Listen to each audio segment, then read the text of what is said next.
30స్లో ఉన్నప్పుడు ఇప్పటి వరకు చేసిన ప్లాన్స్ లైఫ్ లాంగ్ సరిపోవన్నమాట. ఇక మీదట చేసే ప్లాన్సే ఫ్యూచర్ని సెట్ చేస్తాయి. 20స్లో అయితే ఎక్స్పెరిమెంట్స్ చేయొచ్చు, జాబ్స్ మారచ్చు, ఏమి కాదు. కానీ 30స్లోకి ఎంటర్ అయిన తర్వాత అది కుదరదు. రెస్పాన్సిబిలిటీస్ వస్తాయి, జాబ్స్ మారినా, లే ఆఫ్ వచ్చినా ఇబ్బందులు వస్తాయి. అందుకని జాగ్రత్తగా డెసిషన్స్ తీసుకుంటూ, స్ట్రాటజికల్ స్టెప్స్ వేసుకుంటూ, గోల్ మీద క్లారిటీ వేసుకునే పీరియడే అనమాట ఈ టైం. అందుకనే దీనిని వేకప్ డికేడ్ అంటారు. దీనికోసమే 30స్లో ఉన్నప్పుడు చేసుకోవాల్సిన 4 ప్లాన్స్ ఈరోజు మీతో ఈ వీడియోలో షేర్ చేసుకుంటాను. జేకే స్ఫూర్తితో నేను జయ. ప్రతి ఒక్కరికి ఒక 10 ఇయర్స్ జాబ్ చేసిన తర్వాత అప్పుడప్పుడు బోర్ వస్తుంది, టైర్డ్నెస్ అనిపిస్తుంది. ఇది చాలా సహజం, కానీ ఇది చాలా నార్మల్. ఇది ఒక ఫేజ్ అనమాట. కానీ అలా ఫ్రీక్వెంట్గా అలా బోర్ ఫీల్ అవుతూ ఫ్రీక్వెంట్గా టైర్డ్నెస్ వస్తుంది అంటే కొంచెం బ్రేక్ తీసుకొని బాడీకి రెస్ట్ ఇచ్చేసి మరలా జాబ్ని కంటిన్యూ అవ్వటం మంచిదనమాట. అలా కాకుండా మనసు రీఫ్రెష్ అయినా కూడా మళ్ళీ సేమ్ టైర్డ్నెస్, అదే భారంగా అలానే అదే ఫీలింగ్స్ వస్తూ ఉన్నాయి అంటే it's time to leave the job. కానీ అంత ఈజీనా ఉన్న జాబ్ని వదులుకోవటం?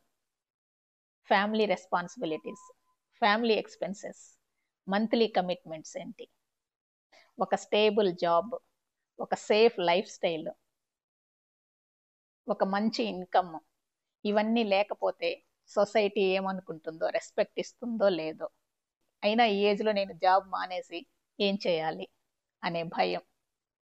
ఇప్పటిదాకా ఒక మంత్లీ ఫిక్స్డ్ శాలరీకి అలవాటు పడిపోయి, నోన్ ఎన్విరాన్మెంట్కి అలవాటు పడిపోయి, కంఫర్ట్ జోన్లో ఉండి ఒక అన్నోన్ ఫీల్డ్లోకి, ఒక అన్నోన్ ఎన్విరాన్మెంట్లోకి జంప్ చేయాలి అంటే భయం. ఈ భయాలన్నీ కూడా మనసుకు నచ్చకపోయినా సరే జాబ్ని చేస్తూనే ఉండేటట్టు చేస్తాయి. అందుకని ఇలాంటి ప్రాబ్లమ్స్ రాకుండా 30స్లో ఉన్నప్పుడే ఒక బ్యాకప్ ప్లాన్ ఏర్పాటు చేసుకోవాలి. ఎలా అంటే ఈ జాబ్ కాకుండా ఇంకొక జాబ్ వెతుక్కోవటం ఇలా కాదు. మీలో ఉన్న ఇంకొక స్కిల్ని ఐడెంటిఫై చేసి దాన్ని ఎన్కాష్ చేసుకోవటానికి ట్రై చేయండి.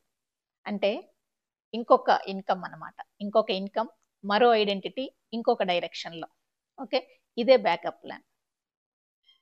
ఇక రెండవది ఎమోషనల్ హెల్త్ ప్లాన్.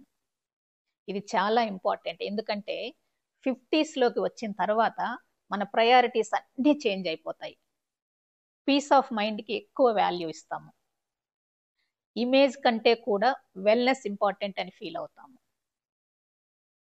ఇంటెలిజెన్స్ కన్నా విజ్డమ్కి ఇంపార్టెన్స్ ఎక్కువ ఇస్తాము. ఇక్కడ ఈ పాయింట్లో నేను ఇంటెలిజెన్స్కి విజ్డమ్కి కూడా డిఫరెన్స్ చెప్తాను.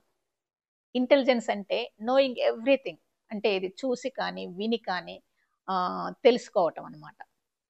కానీ విజ్డమ్ అలా కాదు. జీవిత పాఠం, అనుభవం నుంచి నేర్చుకున్నది. మన అనుభవం మనకేం నేర్పించింది, ఇదే విజ్డమ్. ఒక్కొక్కసారి ఈ విజ్డమ్ రిలేషన్షిప్ను కూడా టైంతో పాటు చేంజ్ చేసేస్తుంది. అందుకని 50స్లో ఉన్నప్పుడు విజ్డమ్కి చాలా ఇంపార్టెన్స్ ఇస్తాము. అలాగే ఏం మాట్లాడాలి, ఎంతవరకు ఇన్వాల్వ్ అవ్వాలి, వాటి గురించి బౌండరీస్ సెట్ చేసుకుంటాము. అంతేకాదు కామ్గా ఉండటమే నచ్చుతుందన్నమాట ఆ ఏజ్లో. అంటే థౌజండ్స్ ఆఫ్ ఎక్స్ప్లెనేషన్స్ కంటే కామ్గా ఉండటం బెటర్ అనిపిస్తుంది. ఎందుకంటే సైలెన్స్లో పవర్ ఉంది అనేది తెలుసుకుంటాం అప్పటికే మన జీవిత అనుభవంతో. అందుకని ఇన్ని అనుభవాల ద్వారా సెల్ఫ్ కేర్కి ఎక్కువ ఇంపార్టెన్స్ ఇస్తాము. సో ఇవన్నీ కూడా ఇలా సెల్ఫ్ కేర్కి ఇంపార్టెన్స్ ఇవ్వటం, కామ్గా ఉండగలగటము, సైలెన్స్ ఈస్ ద పవర్ అని తెలుసుకోగలగటము, విజ్డమ్, ఇవన్నీ కూడా ఓవర్ నైట్ వచ్చేవి కాదనమాట. అందుకనే 30స్లో ఉన్నప్పుడే ఈ ఎమోషనల్ హెల్త్, ఈ మెంటల్ హెల్త్కి వాల్యూ ఇచ్చుకుంటూ అదొక హాబీగా అలవాటు చేసుకుంటే ఫ్యూచర్లో ఏ ఇబ్బంది లేకుండా ఉంటుందన్నమాట, ప్రయారిటీస్ మారినా కూడా. ఇక మూడవది మినిమలిజం లైఫ్ స్టైల్ని ప్రాక్టీస్ చేయండి ఇప్పటి నుంచే, 30స్లో నుంచి. అన్నెసరీ షాపింగ్ని కట్ చేసేసేయండి. అలాగే బిజీగా ఉండటానికి ప్రొడక్టివ్గా ఉండటానికి డిఫరెన్స్ తెలుసుకోండి.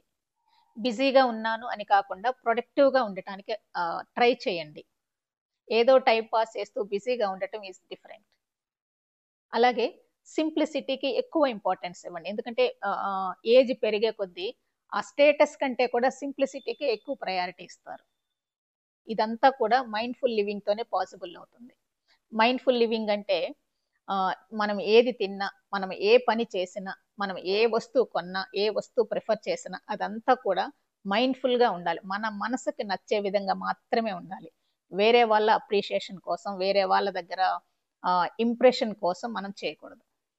సండే వచ్చిందంటే సరే నాన్ వెజ్ ఉండాల్సిందే అని, కానీ చేతిలో ఐఫోన్ ఉండాల్సిందే అని, ఇలాంటి రిస్ట్రిక్షన్స్ వేరే వాళ్ళ కోసం పెట్టుకోవద్దు. మీకు నచ్చితే, మీకు ఓకే అంటే ప్రొసీడ్ అవ్వండి. ఇలాగా minimalism life style, mindful living అనేది ప్రాక్టీస్ చేయండి ఈ 30sలో ఉన్నప్పుడే. ఇకపోతే 4th ప్లాన్ ఏంటంటే పర్సనల్ బ్రాండింగ్. ఈ పర్సనల్ బ్రాండింగ్ కూడా 30s నుంచే స్టార్ట్ చేయండి. దీని గురించి నేను క్లియర్గా ఒక వీడియో చేశాను ఆల్రెడీ, దాన్ని డిస్క్రిప్షన్లో లింక్ ఇచ్చాను, చూడండి. సో ఫ్రెండ్స్, లైఫ్ మీకు ఏం ఇచ్చిందో ఇవ్వలేదో పక్కన పెడితే, మీకు ఏం కావాలో దాన్ని సృష్టించుకోవటం మాత్రం కేవలం మీ చేతుల్లోనే ఉంది. ఎలాంటి సిచ్యువేషన్స్లోనైనా సరే హెల్త్, ఎర్నింగ్స్, గ్రోత్, ఇవి 3 మాత్రమే ఫుల్ ప్రొటెక్షన్ ఇస్తాయి లైఫ్కి. ఓకే, సో 30sలోనే ప్లాన్స్ చేసుకున్న వాళ్ళు మాత్రమే లైఫ్ని ఎంజాయ్ చేస్తూ బ్రతుకుతారు. కానీ ప్లాన్ చేసుకొని వాళ్ళు భరిస్తూ బ్రతుకుతారు. ఓకే, సో ఫ్రెండ్స్, ఈ వీడియో మీకు నచ్చినట్లయితే లైక్ చేయండి, షేర్ చేయండి. అలాగే జేకే స్ఫూర్తి ఛానల్ని సబ్స్క్రైబ్ చేయండి. Thank you.